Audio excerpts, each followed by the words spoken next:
Hello, my name is Lisbeth Louderback.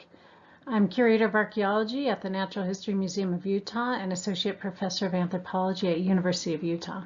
My co-authors are Bruce Pavlik, Alfonso Del Rio, John Bamberg, and Cynthia Wilson. And today our talk is on assessing domestication in the Four Corners potato.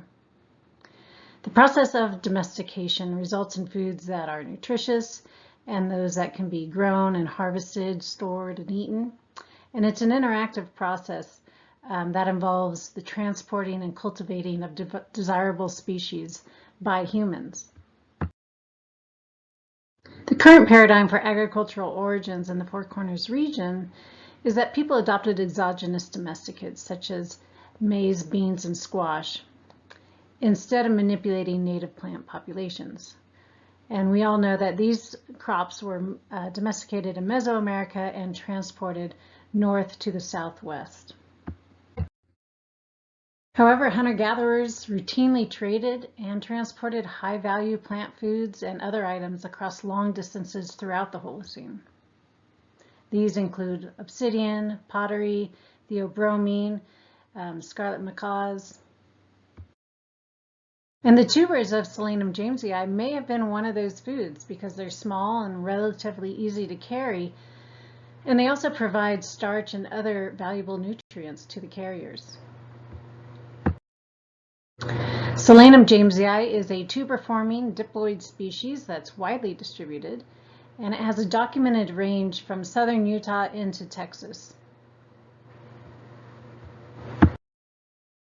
There are two other tuber-forming species that occur in western North America, such as Solanum stoloniferum and Solanum cardiophyllum. However, Solanum jamesii is the northernmost tubering solanum.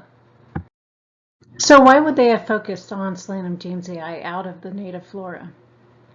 The tubers might have been a really important food source because of their nutritional qualities, their reliable productivity, their availability in winter and spring months, their ability to persist in the soil for long periods of time, and the glycoalkaloids deter herbivores, and therefore there's no animal dispersal of tubers or fruit. The cultural uses and the spiritual value of the potato is also really important. The memories of the Navajo, which are Dene people, and the Hopi Pueblo elders across the Four Corners region record their traditional ecological knowledge and wisdom of the potato. And the word for potato in Dene is Namashi Yasi, and in Hopi it's Tumna. And here we have tubers in a Navajo wedding ceremonial basket. And Cynthia's cousins, Usa and Usano, are harvesting tubers from a potato plant. The elders that we've interviewed reveal it to be an ancient food and a lifeway medicine that was once collected from the wild and grown in now faded gardens, diminished over the last century by drought and displaced by potatoes from elsewhere. And here we have Arnold Clifford, who's a well-known Dene botanist, holding my son Nolan, who has the nickname Namashieski, which means little potato boy.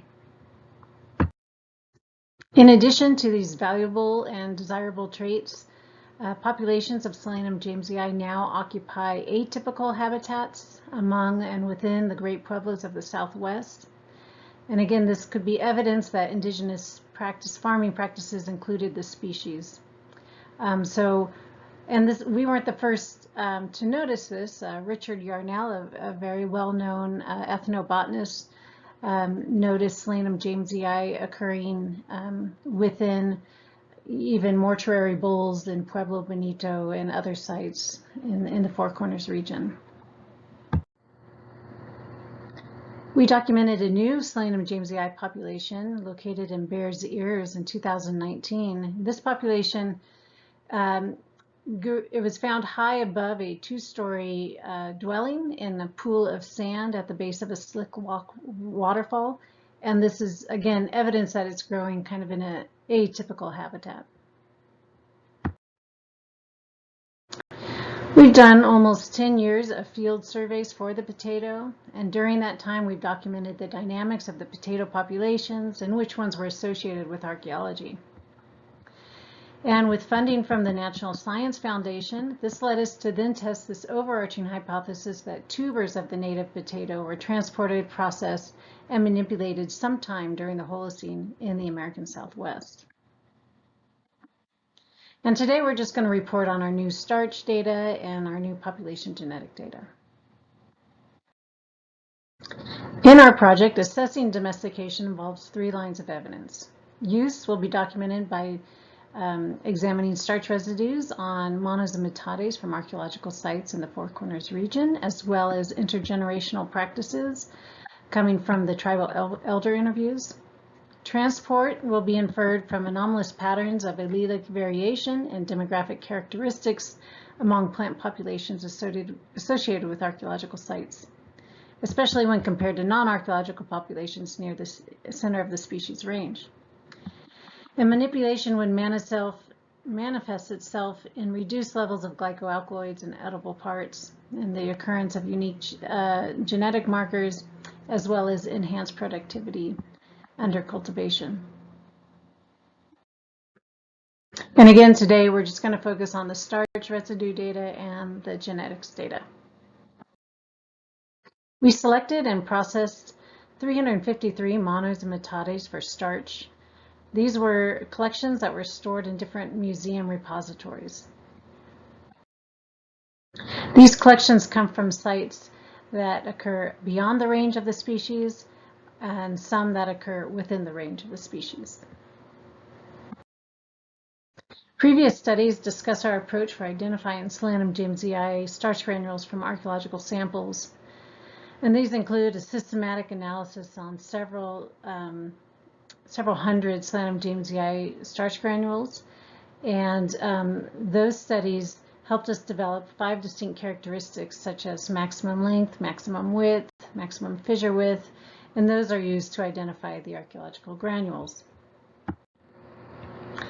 To measure abundances of Solanum jamesii relative to other species granules, relative abundance was calculated using this formula. And ubiquity describes the occurrence of Solanum jamesii starch based on the number of monos and metates from which that resource was recovered. And higher percentages indicate more pervasive use and therefore having implications for the stability of the resource as well as its cultural importance. We performed analyses of genetic variation on populations of Solanum jamesii to detect signs of propagule or tuber transport by ancient people across the Southwest. And of the 169 populations, we sampled 25 for genetic analyses. And this was initially done with stratified random sampling in 3 latitudinal tiers, and that's what that map is showing in the top right corner. We collected leaf samples from 25 to 32 individuals, and we sequenced 681 plants and used bioinformatics programs to examine genetic composition and relationships among populations. So this table shows the results for starch granule analysis. Like I said before, we examined 353 monos and metates, and those yielded more than 6,500 starch granules. That's what the second column there is showing, or the third column from the left. So that's the total number of starch granules. 57 of the 353 stone tools bore 158 granules attributed specifically to Solanum jamesii. And 4 of those sites show consistent and ubiquitous use through time and across space.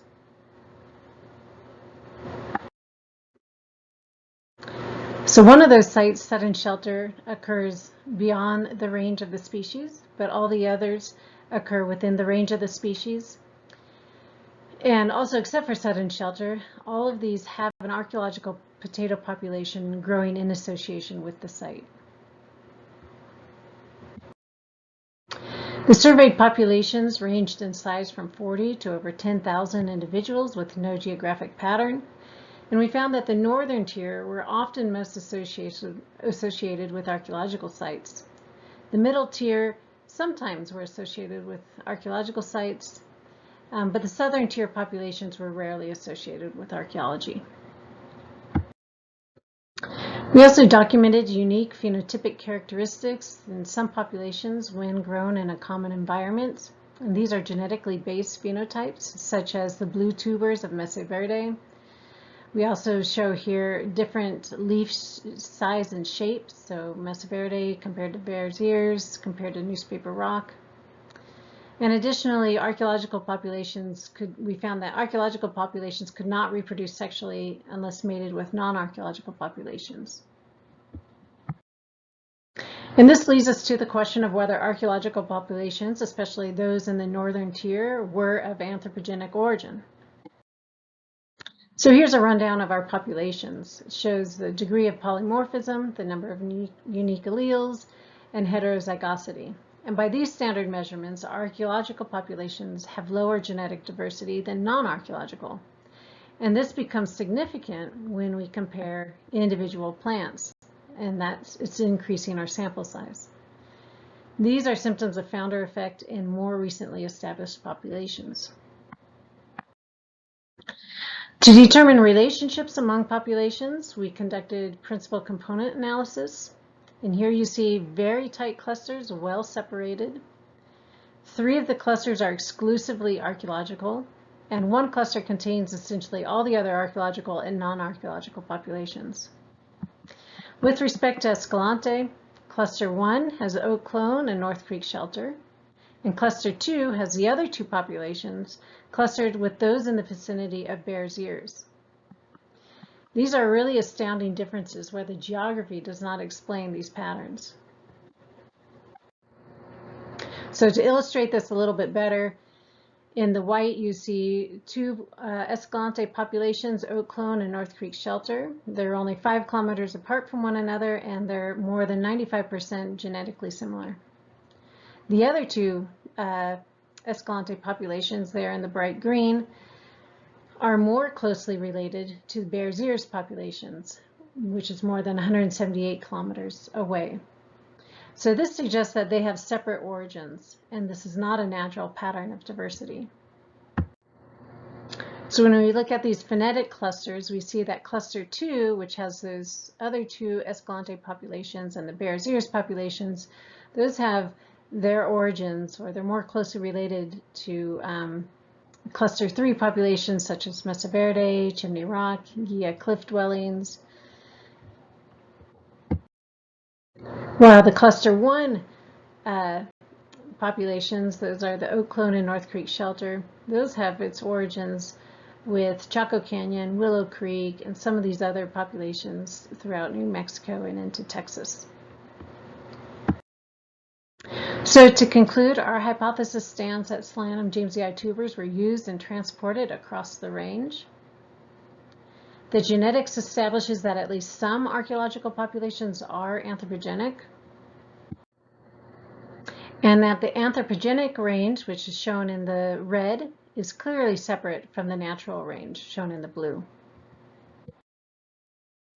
And finally, in regards to manipulation, the search is on for gene loci and phenotypic traits of domestication, including freezing tolerance, mother tuber resilience, and glycoalkaloid concentration. Thank you very much to our funding sponsors, to our supporters, and to you for listening. And if you have any questions, my colleague, Dr. Bruce Pavlik, will be here to answer them. Thank you.